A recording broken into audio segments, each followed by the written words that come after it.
Hey all, my name is Randy, and today we're going to go through 4 helpful tips for anyone playing on the Project 1999 servers. Some of these might be common knowledge if you're a seasoned raider, but based on my interactions with people in the community, I think these will be useful for a lot of people. I'll leave timestamps below if there's a specific tip you'd like to see. With that said, let's jump right into it.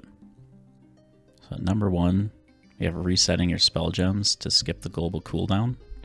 In my opinion, this is the most helpful bit of knowledge you can learn when playing a casting class. This trick is used to reset the spell gem on your cast bar without having to wait the 1.5 seconds for the global cooldown. This is done by using any instant clicky item right after a spell finishes casting. Some common examples of instant clicky items are J-boots, telescopes, and the shrunken goblin skull earring. There's a more extensive list located on the wiki, which I'll link in the description. Now let me show you what this looks like. First, I'll target myself and cast DMF. And you'll see that after the spell lands, all of my gems are still grayed out for about 1.5 seconds, preventing me from casting any follow-up spells immediately. Now I'm going to cast DMF again, but this time I'll follow up my cast by instant clicking my J-boots. Notice that the J-boot click resets my other spell gems, enabling me to follow up with another spell immediately, and bypassing the 1.5 seconds we would typically have to wait for the global cooldown. You can see that this method unlocks all my spell gems except for the one that I just cast. This is because each spell has its own internal cooldown, which is often referred to as a recast time. This internal cooldown is separate from the global cooldown. Thankfully, there is a trick to partially get around this internal cooldown. If the spell is in your top gem slot, then using the instant clicky not only resets the GCD, but also makes the spell available to cast even during its own internal cooldown.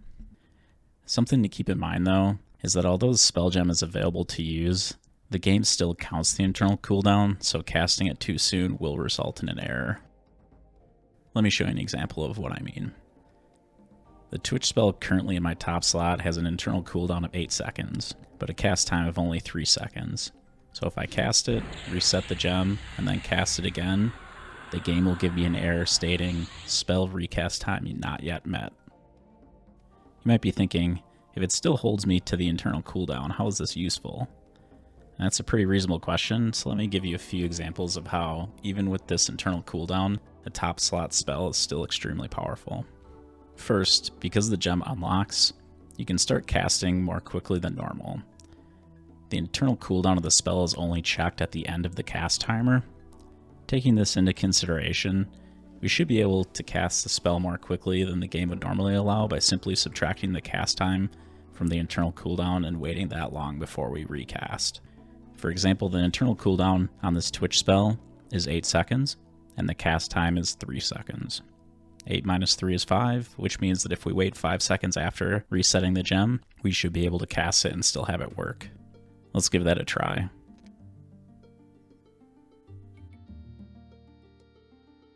One, 2, 3, 4, 5. That works like a charm. So what does this actually mean from a practical sense? Well, by using this method, we are effectively lowering the time between casting the Twitch spell from 11 seconds down to 8. This means over the course of a 3-minute encounter, you could cast your Twitch spell 22 times instead of only 16. That's 900 more mana you can dump into critical classes like clerics and DPS Shadow Knights. It's a pretty huge increase. But that's just an example of a top slot being used on a spell that has a long internal cooldown. But most spells have an internal cooldown that's the same or lower than their cast time. So let me use my root as an example of this. This spell has a 2.5 second cast time and a 2.5 second internal cooldown. Using the same method before, subtracting 2.5 from 2.5, we obviously get 0. So we would need to wait 0 seconds between casts, which means we can cast as quickly as we want without hitting that internal cooldown. So let's give that a test. I'll root this mob, then reset the gem and instantly cast it again.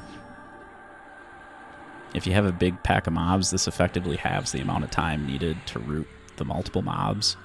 since this can be cast every 2.5 seconds instead of every 5 seconds. I should note that because of how the server ticks, sometimes you'll still get that internal cooldown error if you cast as quickly as possible, but this can be entirely mitigated by just waiting a fraction of a second after resetting the spell gem to cast again. The last major use for this mechanic is using the top slot to swap spells from your book and instantly being able to use them. This is especially helpful for classes that lose some of their gems to spells with extremely long recast times. On Spooky Randy here, you can see that I keep Feign Death and 2 DA spells on my bar, so I'm essentially working with just 5 spell gems. Swapping the top slot between multiple spells is a great way to gain access to useful buffs that you don't want to keep permanently loaded. Let me show you an example. Let's say I was root routing a mob and I need to reapply my Lich spell. I can quickly swap in my Lich spell in slot 1, reset the gem with my J-Boots, cast the buff on myself, then swap back to my root, reset that gem, and be ready to go immediately.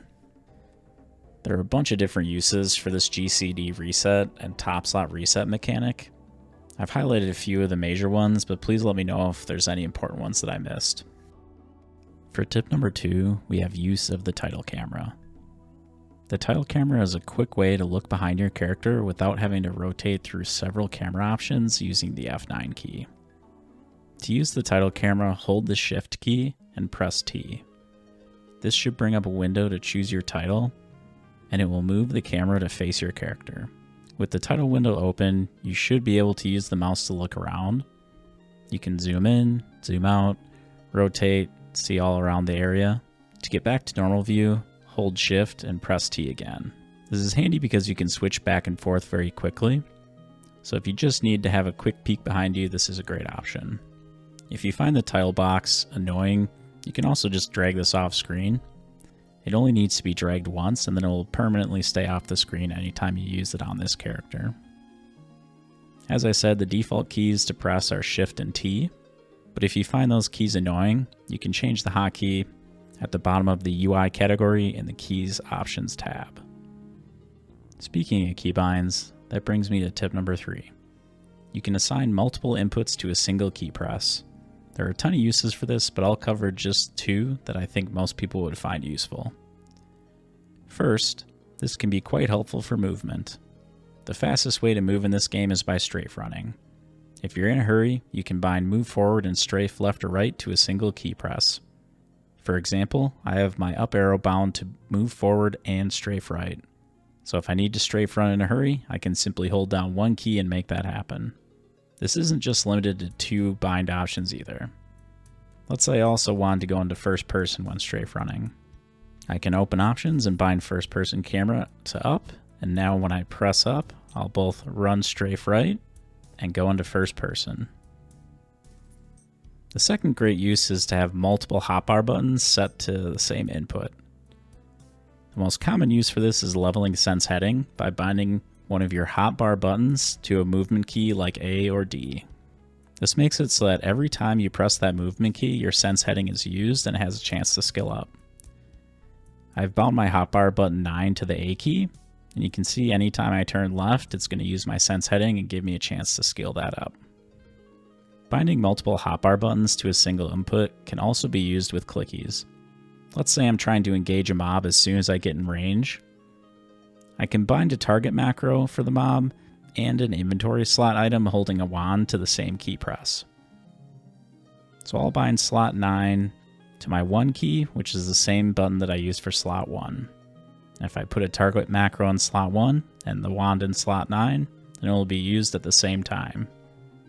I can start pressing the 1 key, and as soon as the mob is in range for slash target, I'll get a target and use a wand charge trying to engage. Those are the 2 most common uses that I know for the multiple keybinds, but if you have any other good ones, please let me know. On to the final tip of the video, tip number 4. How to circumvent certain spell target restrictions using the toggle last 2 targets key. There are some spells that require a specific target to use. A prime example of this is the level restrictions on some buffs. You can see that if I target a low level player and try to use regrowth, the game tells me the spell is too powerful for the target. Fortunately, for group buffs, the target restriction is only checked at the beginning of the cast. Because of this, if we swap targets mid-cast, we can land the spell even if the final target would normally be considered invalid. We can swap targets mid-cast by using the toggle last two targets key. I don't believe this is bound to anything by default, so you'll need to open your options, go to the keys tab, pick target from the dropdown, and the toggle last two targets is the last one on the list. I currently have mine set to the tilde key, but you can set yours to whatever is comfortable for you. Next, you need to enable the target group buffs. This can be done by typing /TGB space on. If you don't play a bard with an epic, you can just leave this toggled on forever.